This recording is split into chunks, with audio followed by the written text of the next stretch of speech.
Greetings, parade watchers, and welcome to a new history video. As today, we'll be looking into a classic TV character that is smarter than the average bear. I'm of course talking about Yogi Bear, one of the most popular characters created by William Hanna and Joseph Barbera. But now, let's look when he was a giant balloon in the Macy's Thanksgiving Day Parade. Yogi Bear made his parade debut in 1983 with Hanna-Barbera Productions as his sponsor.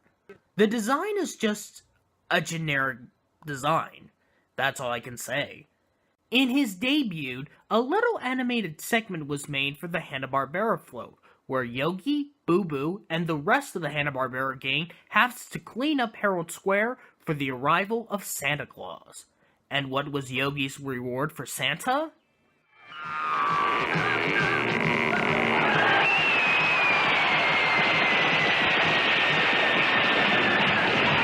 Well, the cartoon kind of gave it away, didn't it? Yeah. Following right behind the float, a new giant balloon making its first appearance today in the 1983 Macy's Thanksgiving Day Parade.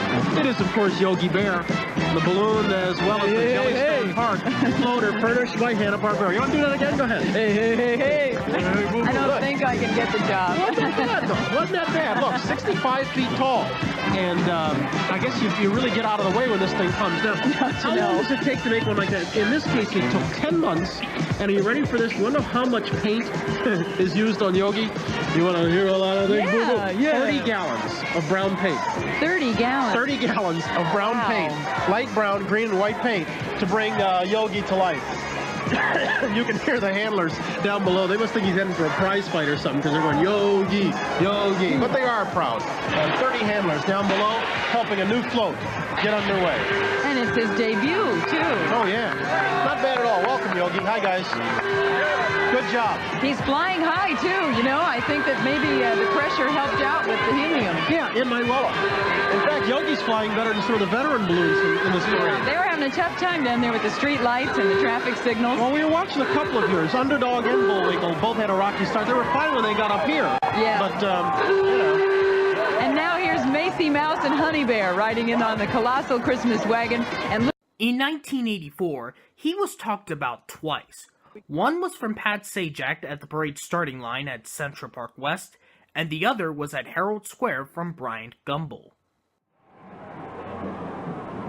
Well, hey there, it's Yogi Bear. My goodness, as we continue with Macy's Thanksgiving Day Parade coverage, or as we call it, Wheel of Fortune with floats. There's Yogi. Made his debut in the 1983 parade, so he is a veteran. Gigantic 65-foot-tall replica of America's favorite bear. And away to go, Yogi. Brian? All right, Pat. Need I introduce our next entrant? Pat Sajak touched on him just a little bit earlier. Yogi Bear, 65 feet high now, celebrating his second year as one of the stars of Macy's Thanksgiving Day Parade. He's furnished by Hanna-Barbera.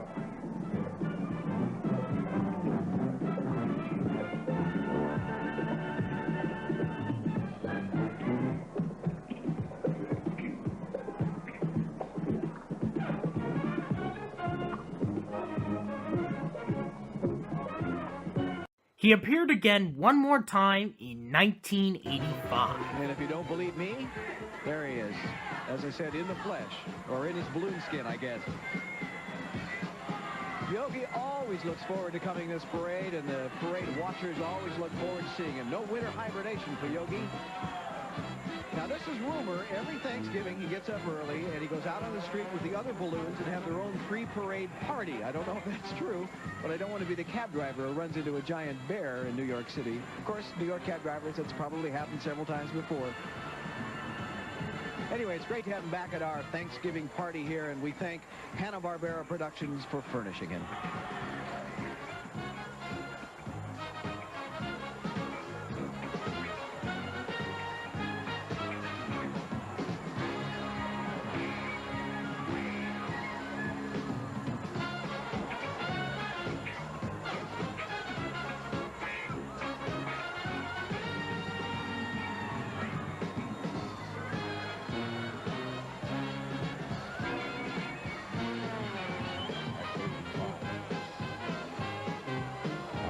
Thanksgiving celebration continues with Tony Bennett, Hill Street Blues' Betty Thomas, and coming next, 1985 Best Musical of the Year, Big River.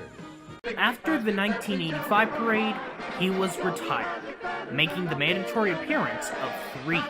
Now, we let this bear free to go and find food at Jellystone Park. Hopefully Ranger Smith doesn't catch him. Otherwise, he'll be in the same situation like our next character that is so mischieved in Mr. McGregor's garden.